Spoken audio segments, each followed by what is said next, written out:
Hello and welcome to my YouTube channel. We're still on the Technology and Innovation Scholarship video series, and this is a bonus video on resume and recommendation letter tips. My name is Musimi Alake, a Mastercard Foundation Scholar at Arizona State University, and welcome to another part of our application support series. In this video, we'll be talking about two key parts of your graduate school application: your resume and your recommendation letters. For you to have a well rounded application submission, you must take care of every detail. Resume and recommendation letter, these two work hand in hand. Your resume shows your track record, what you've done, and your recommendation letter shows your character, how you do it. So let's talk about building a strong resume. Think of your resume as something that captures your academic, professional, and leadership journey. And so here are a few tips that can help you make it really clear and organized. The first one is to keep it focused and clear. Two pages, clean formatting, consistent font and spacing, bullet points. Avoid long paragraphs. It's not an essay, right? So make sure it's focused and clear. Then it's also important to highlight impact, not just activity. Instead of saying worked on a team project, you can say I led a team of 5 students to develop a literacy project reaching 120 rural students. Statistics. Use action verbs like led, designed, implemented, facilitated, mentored, created. So use action verbs. The next one would be to quantify whenever possible. Numbers tell stories faster than adjectives.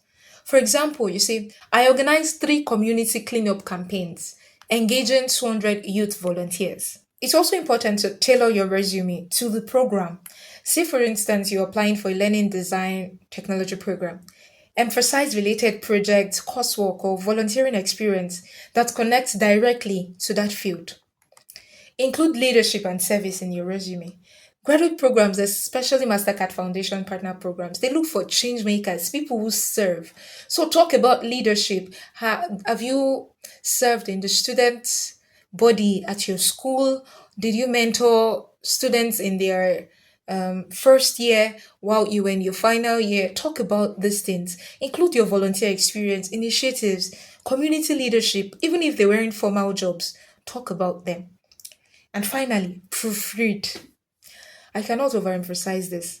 Ask someone to review your resume for grammar, flow, and formatting consistency. You cannot start your spacing with 1.5, for instance, and when you get to the next pages, it turns into 2. When someone opens your resume, it has to look clean. It has to look clear, concise. All right. So make sure you proofread. Check out any typographical error. Be sure that the grammar is consistent. Shows that you're ready for graduate level education, right? Now let's talk about your recommendation letters. It's important to approach this wisely. Choose the right recommenders. Select people who know you well, people who want your good, lecturers, supervisors, project leads, your boss at work, community leaders who can speak to your growth, leadership, or academic ability. It's not just having someone with a big title, but someone who can say, I've seen her, I've seen him lead, persist, and show resilience and deliver results. Another one is to give people enough time. Don't wait. Reach out to them before the deadline. Respect their schedule. Everyone has something going on in their lives, really. So you want to make sure that you give them enough time to write you that recommendation letter. Then also provide context. When you ask your recommender to write your recommendation letter, share your resume and a short note reminding them of key projects or moments they can highlight. For example, you supervised me during the community development project where I led 20 students. It would be great if you could mention that. You're not telling them what to write, you're just helping them remember specifics. Otherwise, they might turn in a 1 paragraph recommendation letter for you, and that's not even going to fly, right? Your recommendation letter has to be detailed. It has to show that the person recommending you actually knows you. They know what you're capable of. They're literally vouching for you. So it has to be evident, right? then it's important to keep it professional and polite when you're requesting for a recommendation letter. If it's your lecturer at school, good morning, Dr. AB. I hope you're doing well. I'm applying for a master's program in so so so and so and would be honored if you could write me a recommendation letter based on your experience supervising me during write the specific project. I've attached my updated resume for your reference.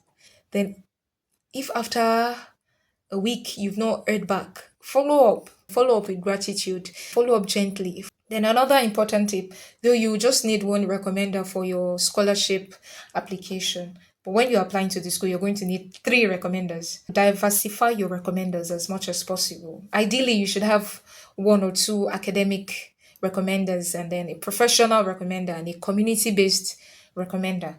That way, your letter shows your academic side, your academic competence, and your character in action. All right. And another one I would like to just add is have a backup plan.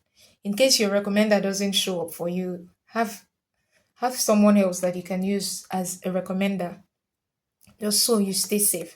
To sum this up, your resume and recommendation letters, they're not just paperwork, they are the proof of your journey. So you have to be intentional when you're crafting this part of your application. It is a part of what makes for a complete application. All right. And remember, excellence is not about exaggeration. If it's 30 students, your initiative helped. Don't increase it to 300 because you want to show if you're big, something like that. It's about clarity, consistency, and authenticity. You've already done great work. Just let it show. So that is it on this bonus episode, right? I think so far I've been able to cover every part of the application process. If there are still gray areas, which I believe there shouldn't be, but if there are, please feel free to use the comment section. Ask me questions. All right, so I'm here to answer your questions. Send me an email, connect with me on LinkedIn. Musimi Alake, I'm not hard to find, right? And I'll be willing to answer your questions. This is a wrap up on the essay part of this application process. I'm hoping that very soon you would give me feedback that you've scaled through the essay application, and you've been invited for the interview. And so over the course of the next few weeks, I'll be inviting scholars in different programs to come share their journey, how their interview went, what they said, what questions they were asked. It's going to be fun and really interesting. So look out for that. So what you want to do right now is to subscribe. If you haven't, subscribe, share this video with your friends, your community, those those who are looking for opportunities to take on graduate programs abroad. And as always, I'm cheering for you. I know you've got this, and see you soon. Thank you once again for watching. And this is me signing out. Yours truly, Amos.